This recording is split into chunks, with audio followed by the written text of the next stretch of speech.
Hello guys, कैसे हैं आप सभी का हमारे चैनल एग्जाम विथ में स्वागत है। जैसा कि आप सभी जानते हैं, दिवाली के पहले हम लोगों ने पर्वतों के बारे में अध्ययन किया था। उसमें भी हम लोगों ने हिमालय पर्वत के बारे में पढ़ा था। आज हम लोग हिमालय पर्वत के अलावा जो भारत के अन्य पर्वत हैं उनका अध्ययन करेंगे। ठीक है, तो सबसे पहले हम देखेंगे, पहले भारत देश का हम नक्शा बनाते हैं, उससे आपको अच्छी तरीके से समझ में आएगा। देखेंगे, जैसा कि आप सभी जानते हैं, ये हमारा क्या है, प्यारा भारत है। क्या है प्यारे दोस्तों? ये है हमारा प्यारा भारत, आप सभी जानते हैं। ठीक है, अब अपने भारत में हमने किसका अध्ययन किया है? हमने अभी पूरे हिमालय पर्वत का विस्तृत अध्ययन कर लिया है। अब बात करते हैं हम अपने प्रायद्वीपीय भाग के पर्वतों के बारे में। तो सबसे पहले पर्वत के बारे में आप लिखिए, यहाँ पर आपका पर्वत पड़ता है जिसका नाम है अरावली पर्वत। तो हेडिंग डालिए, अरावली अरावली पर्वत। अब अरावली पर्वत जो है, यह भारत ही नहीं बल्कि पूरे विश्व का सबसे प्राचीन पर्वत माना जाता है। कैसा पर्वत माना जाता है? सबसे प्राचीन। तो लिखेंगे पॉइंट डाल के, यह विश्व का सबसे प्राचीन पर्वत है। सबसे प्राचीन पर्वत है। अब और क्या जानेंगे इसके बारे में? चूंकि ये बहुत पुराना है तो ये धीरे धीरे अपर्दित भी होता जा रहा है, मतलब धीरे धीरे इसका मतलब ऊंचाई कम होती चली जा रही है। तो अगला पॉइंट डालिए, अपर्दन के कारण, अपर्दन के कारण इसकी ऊंचाई में कमी आ रही है, कमी हो रही है। ये किन किन राज्यों में है? यह है सबसे पहले गुजरात, और आगे बढ़े तो राजस्थान, और आगे बढ़े तो हरियाणा, और आगे बढ़े तो दिल्ली। इतने राज्यों में फैला हुआ है। ठीक है, अब जो राजस्थान है इसमें लगभग 80% पार्ट, इस पर्वत का 80% भाग किस राज्य में है? राजस्थान में। और राजस्थान में इसकी सबसे ऊंची चोटी, सबसे, थोड़ा सा इसको हटा देते हैं, सबसे ऊंची चोटी, इसका नाम क्या है? गुरु शिखर। क्या नाम है? गुरु शिखर। इसकी सबसे ऊंची चोटी का नाम क्या है? गुरु शिखर है, जो कि कहां पर है? राजस्थान में। बात समझ रहे हो? राजस्थान में ही इसकी सबसे ऊंची चोटी गुरु शिखर है। और इसके बारे में एक एग्जाम से पॉइंट बनता है, दिल्ली में स्थित रायसीना पहाड़ी, कौन सी? रायसीना पहाड़ी, इसी का पार्ट है। रायसीना हिल्स किसका पार्ट है? अरावली पर्वत का। अरावली पर्वत का रायसीना हिल्स पार्ट है। ठीक है, अब इस रायसीना हिल्स पर कौन सा भवन स्थित है? राष्ट्रपति भवन स्थित है। राष्ट्रपति भवन किस पर स्थित है? रायसीना हिल्स पर स्थित है। ठीक है, अब एक बात और बता देता हूं। देखो, ये जानते हो सभी लोग कि अरब सागर है, ये सारा क्या है? अरब सागर। अब अरब सागर से हवाएं गई, ये हवाएं ऐसे गई, अब चूंकि यहां पे कोई पर्वत तो मिला नहीं उन्हें, तो ये हवाएं आगे बढ़ती हुई चली गई, सूखती हुई, ये आगे सूख गई। जब यहां पर मतलब कि आगे बढ़ती हुई चली गई, तो ये कहीं जब भिड़ी नहीं, और जब कहीं भिड़ेगी नहीं किसी पर्वत में तो बारिश होगी नहीं। तो यहां पर इस पार्ट में मरुस्थल पाया जाएगा। अच्छा, मरुस्थल क्या है? मरुस्थल किसे कहते हैं? वह क्षेत्र, वह स्थान जहां पर 25 सेंटीमीटर या उससे कम वर्षा होती हो, वह मरुस्थल कहलाता है। इसलिए इसके पश्चिमी तट पर क्या पाया जाता है? मरुस्थल पाया जाता है। तो अगला पॉइंट डाल करके लिखिए, इसके पश्चिम में थार का मरुस्थल स्थित है। थार का मरुस्थल स्थित है। सभी को समझ में आया?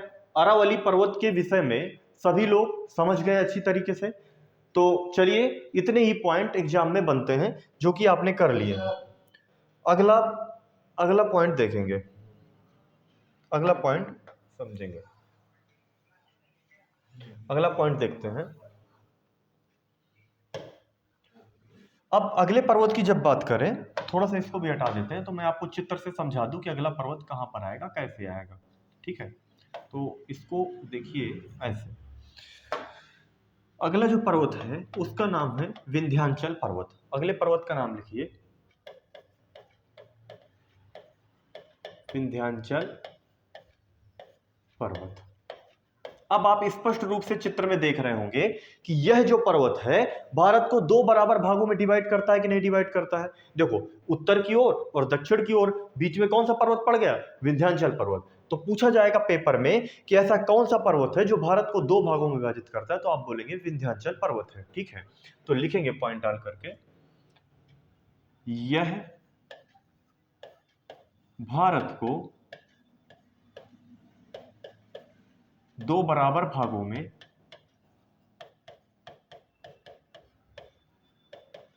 विभाजित करता है, विभाजित करता है। कौन कौन से राज्यों से होकर के जाता है? तो लिखेंगे गुजरात, गुजरात के बाद यह है उत्तर प्रदेश, यूपी लिख लीजिए, यूपी के साथ साथ लिख लीजिए एमपी, एमपी मतलब मध्य प्रदेश। गुजरात हो गया, उत्तर प्रदेश हो गया, मध्य प्रदेश हो गया, आगे लिखिए बिहार, फिर आगे लिखिए छत्तीसगढ़। इन राज्यों से होकर के निकलता है। कौन कौन से राज्य? गुजरात हो गया, उत्तर प्रदेश हो गया, मध्य प्रदेश हो गया, बिहार हो गया, छत्तीसगढ़ हो गया। ठीक है, इसके अलावा एक पॉइंट और लिखिए। देखेंगे, आप सभी जानते हैं कि यह कौन सी नदी है अपनी, आप सभी बताएंगे कि यह आपकी उत्तराखंड से निकली हुई गंगा नदी है। ठीक है, यहां बह के चली जाती है। अच्छा, यहीं पे पहाड़ियों से निकली हुई है नर्मदा नदी, वो माफ कीजिएगा थोड़ा सा इसको हटा देते हैं, ये जो है नर्मदा नदी ऐसे निकल गई है, इधर की ओर बह गई है। तो देखो, ये गंगा नदी और नर्मदा नदी के मध्य पे स्थित है कि नहीं स्थित है? ठीक है, तो एक पॉइंट लिख लीजिए अगला कि यह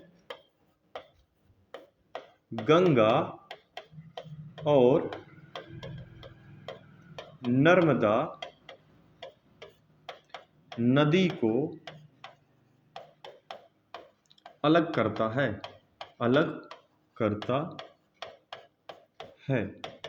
ठीक है, और एक पॉइंट बन सकता है कि नर्मदा नदी के उत्तर पे कौन सा पर्वत स्थित है? देखो, नर्मदा नदी है, उसके उत्तर पे कौन सा पर्वत स्थित है?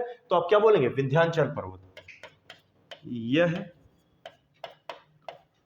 नर्मदा के उत्तर में तथा गंगा नदी के दक्षिण में स्थित है, दक्षिण में स्थित है। इसकी सबसे ऊंची चोटी, इसकी सबसे ऊंची चोटी माउंट सद्भावना है। लिख लीजिए इस पॉइंट को। ये सारे पॉइंट जो हैं आपके विंध्याचल पर्वत से मोस्ट इंपॉर्टेंट है, रिलेटेड है, और ऐसे ही क्वेश्चन आपके बन सकते हैं, तो इनको नोट कर लीजिएगा। तो मैं थोड़ा सा इसको मिटा देता हूं और आगे आपको समझाने का प्रयास करता हूं। ठीक है,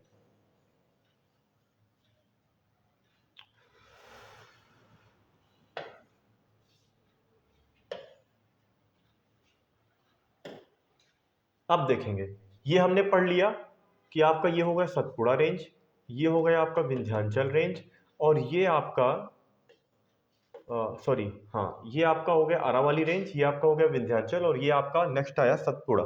तो नेक्स्ट हेडिंग डाल दीजिए सतपुड़ा पर्वत माला या फिर सतपुड़ा पर्वत श्रृंखला। तो हम किसके बारे में अब पढ़ेंगे?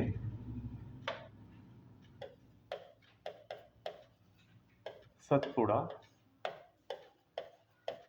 पर्वत का अध्ययन करेंगे। तो सतपुड़ा के बारे में जब बात करेंगे प्यारे दोस्तों, तो यह पर्वत जो है, देख रहे हैं आप, विंध्याचल पर्वत के कहां पर आया, दक्षिण पे आया। और बीच में कौन सी नदी बहती है, अभी मैंने बताया था आपसे, यहाँ पे कौन सी नदी बहती है, नर्मदा नदी बहती है। तो यह किस नदी के दक्षिण में पड़ता है, तो यह पर्वत, यह नर्मदा के दक्षिण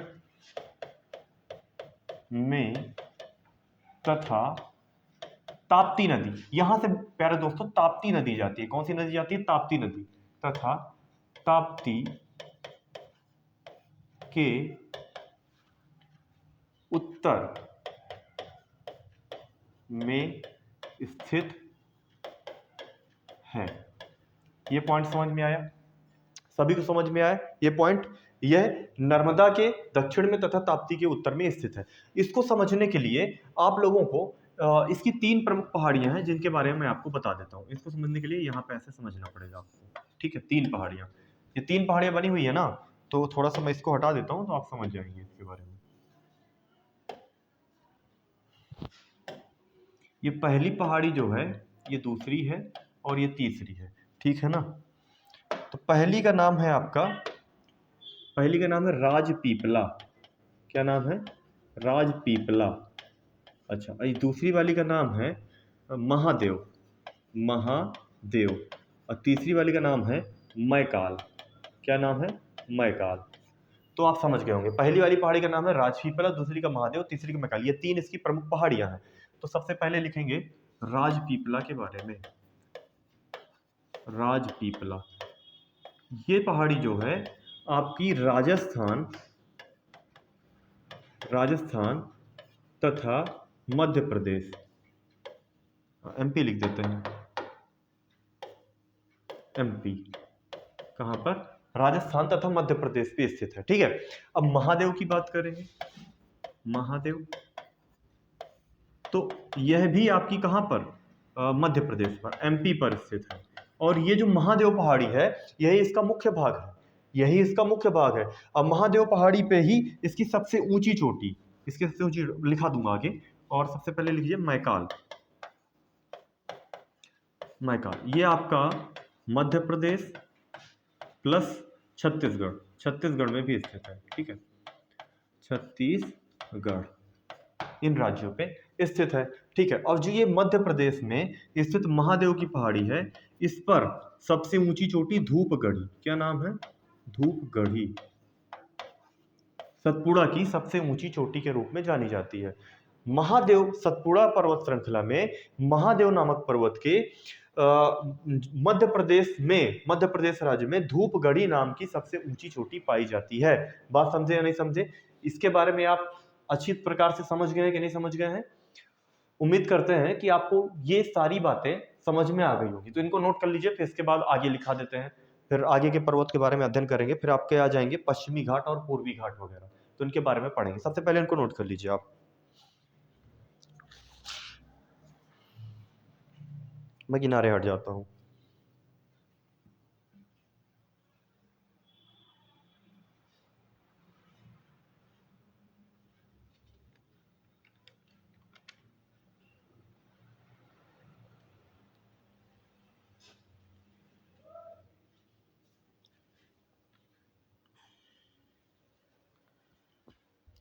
नोट कर लिया होगा आपने, तो मैं इसको मिटा देता हूं। आगे पढ़ेंगे, थोड़ा सा इसको भी हटा देते हैं, ये भी अब कोई मतलब नहीं है, आगे बताया जाएगा, देखेंगे। आप सभी जानते हैं कि यह है आपका गुजरात, ये क्या है आपका गुजरात, ये है आपका क्या, महाराष्ट्र, ठीक है। ये जो बीच में पार्ट पड़ता है, ये है आपका गोवा, ठीक। और थोड़ा सा नीचे आएंगे, ये आपका क्या पड़ जाएगा, कर्नाटक, कर्नाटक। और आपका ये जो नीचे का पार्ट है, इसे बोलते हैं हम लोग केरल, क्या बोलते हैं, केरल। और जो आपका इधर ये पार्ट आता है, इसे बोलते हैं तमिलनाडु। अब आपका जो ये आंध्र प्रदेश होता है, ये कुछ ऐसा करके होता है, तो इसे बोलते हैं आंध्र प्रदेश, ठीक। और आपका यहाँ क्या होता है, उड़ीसा, उड़ीसा। आप ये सभी राज्यों के बारे में अच्छी तरीके से जानते हैं, ठीक है। अब इनको थोड़ा सा डिनोट करने के लिए आप ऐसे समझिए कि ऐसे यहां से ऐसे करके आपका ये जो रेड पेन से आपका डिनोटेड है, मैं इसको थोड़ा सा और हाईलाइट कर देता हूं, आपको समझ में आ जाएगा। ये देखिए, ये जो आपका पार्ट है ये है आपका पश्चिमी घाट के रूप में जाना जाता है, और जो ये पार्ट है ये आपका पूर्वी घाट के रूप में जाना जाता है। तो जो ये पश्चिमी घाट है, तो इसकी देखिए ये जो चौड़ाई है, इसकी चौड़ाई कम है, और इसकी देखेंगे चौड़ाई ज्यादा है दूसरे वाले की अपेक्षा, ठीक। तो हेडिंग डाल दीजिए पश्चिमी घाट, पश्चिमी घाट। सौरभ देखो क्लियर दिख रहा है, क्लियर दिख रहा है पश्चिमी घाट। अब जब हम पश्चिमी घाट का अध्ययन करेंगे, इसको चेंज कर देते हैं, दूसरा कर लेते हैं। जब हम पश्चिमी घाट का अध्ययन करेंगे तो किन किन राज्यों से होकर के निकला? ये आपका गुजरात, फिर इसके बाद महाराष्ट्र, इसके बाद आपका गोवा, गोवा के बाद आपका निकला कर्नाटक, कर्नाटक के बाद आपका निकला केरल, केरल के अलावा निकलेंगे, ठीक है लिख दूंगा, तमिलनाडु। तो यहां पर आपका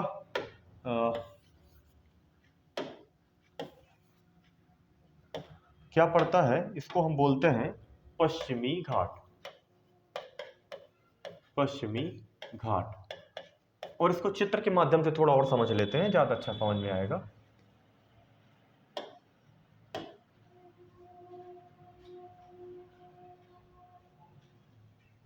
पश्चिमी घाट के बारे में थोड़ा सा और जान लीजिए।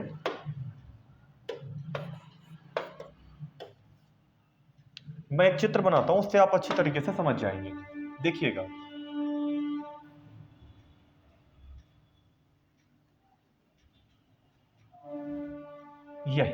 ये है आपका घाट। अब देखेंगे ये है आपका पानी, यहां भी क्या है आपका, ये है पानी। अब जब ये पानी है तो इसको किस नाम से जानते हो?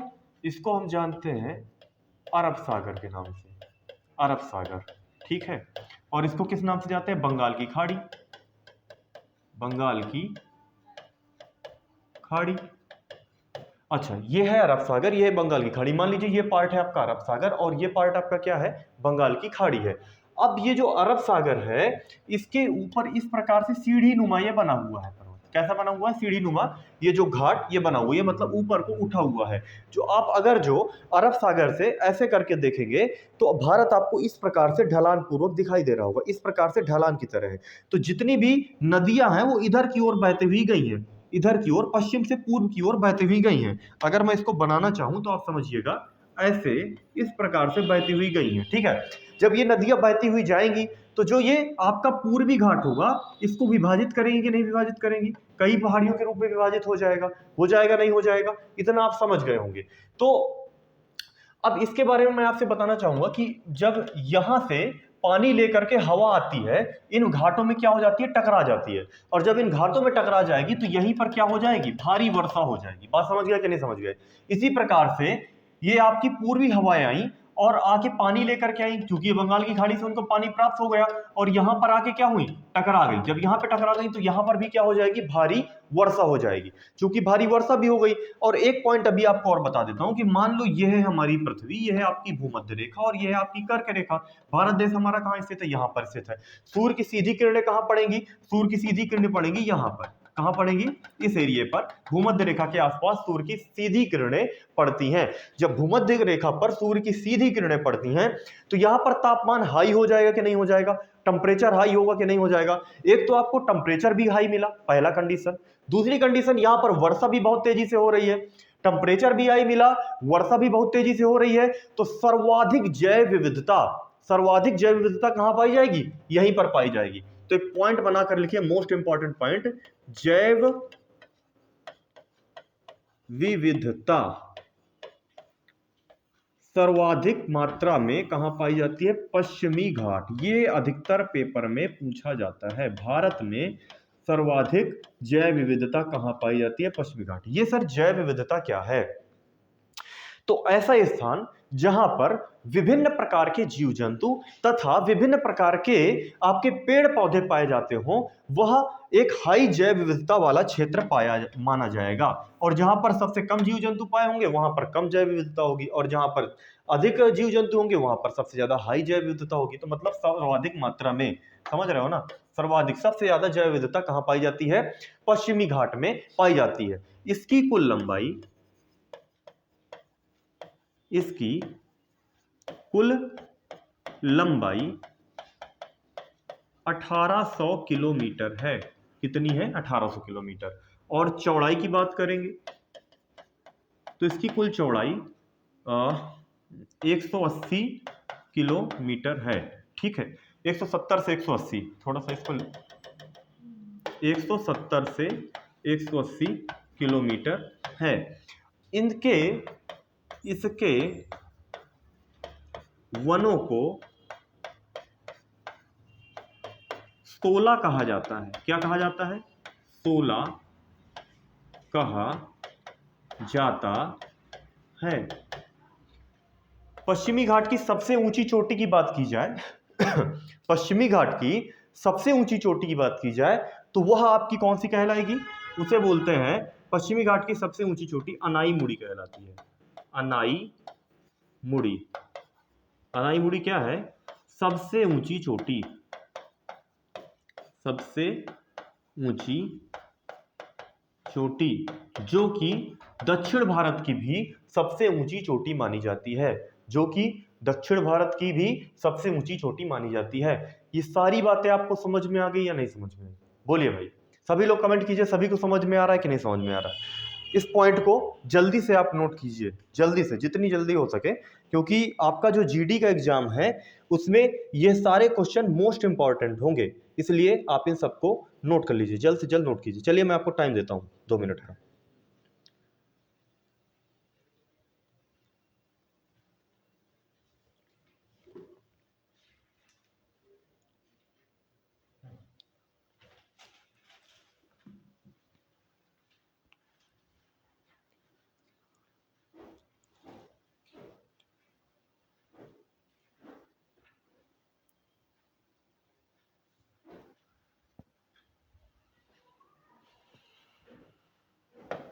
अगला बढ़ते हैं।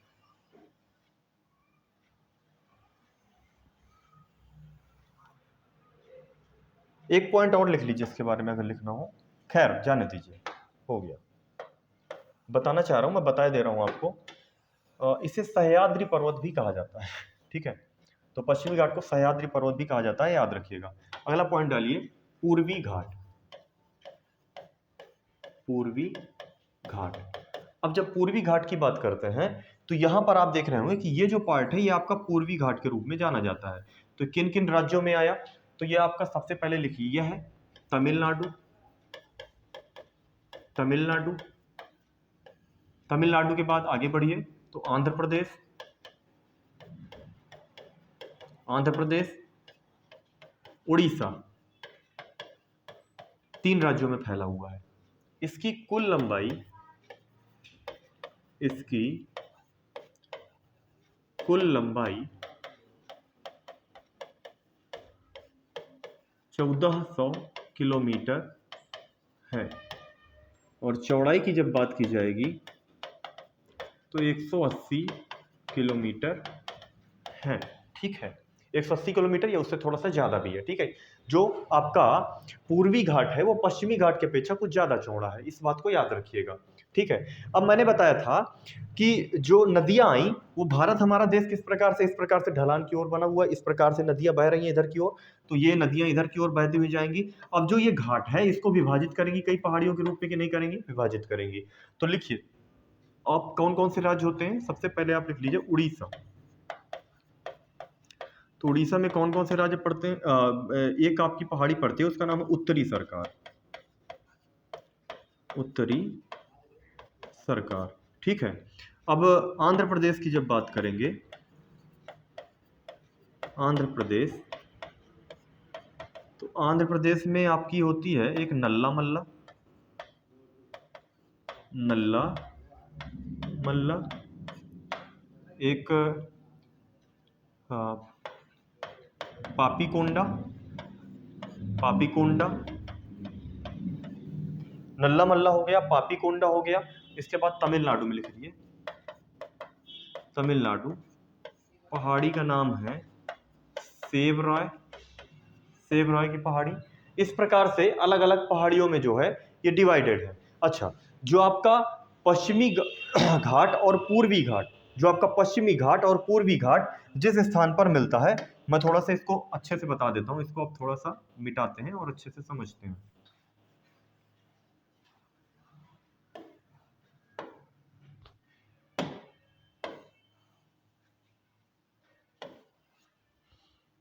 अच्छा, ये जो पश्चिमी घाट है आपका, ये आपका पूर्वी घाट है, ठीक है। जिस स्थान पर मिलते हैं उस स्थान को बोलते हैं नीलगिरी। क्या बोलते हैं? नीलगिरी, ठीक है। तो इसके बारे में अब थोड़ा सा लिख लीजिए।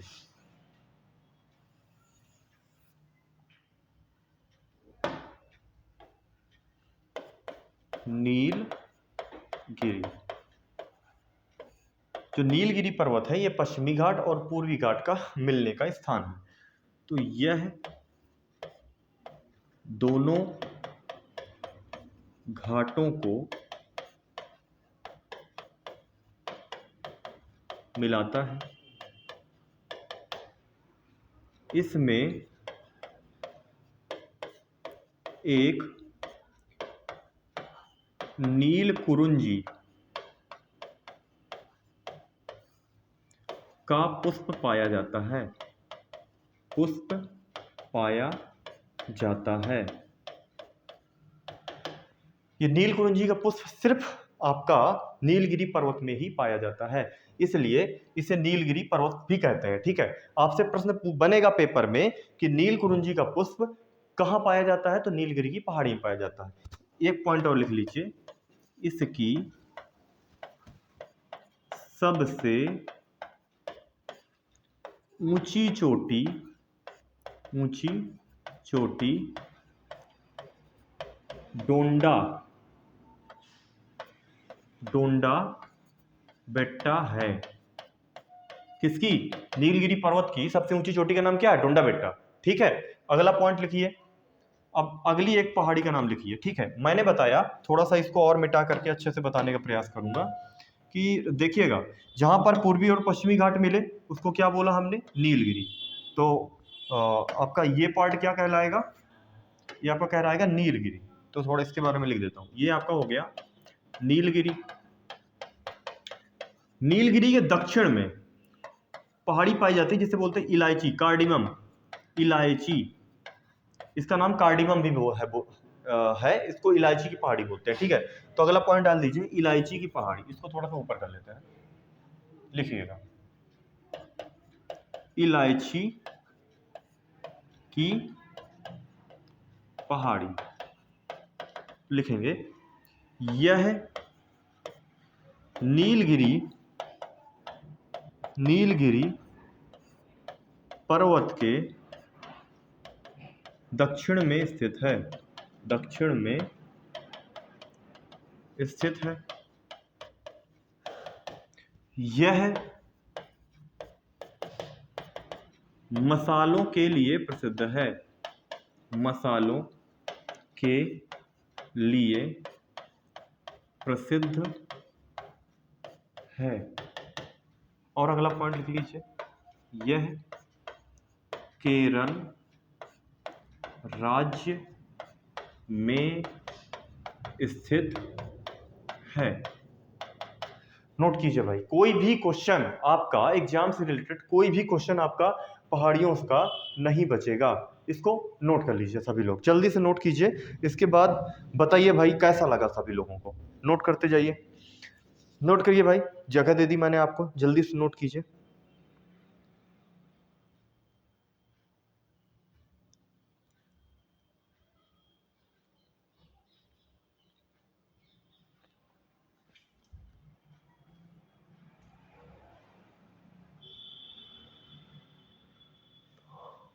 एक अभी और रह गई क्या? एक सेकंड, एक सेकंड। यहाँ पर एक नागरकोल भी पाई जाती है, ठीक है, नागरकोल, ये सबसे दक्षिणी है, ठीक है, नागरकोल। तो एक पॉइंट और चाहे लिख लीजिए आगे, भारत के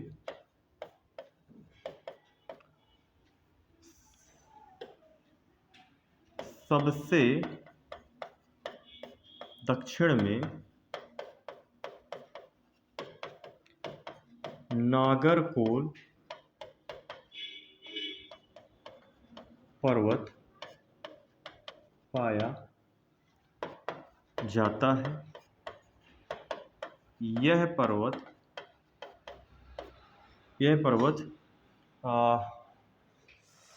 तमिलनाडु में स्थित है, तमिलनाडु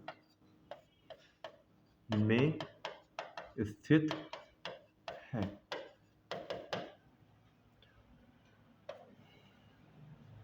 बोलो भाई, समझ में आया?